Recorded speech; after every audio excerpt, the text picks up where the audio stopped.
How to fix turn on professional mode grid out on Facebook in iPhone.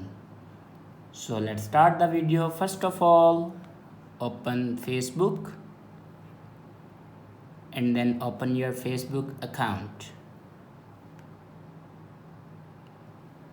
Now here you can see these three dots. Now click on it.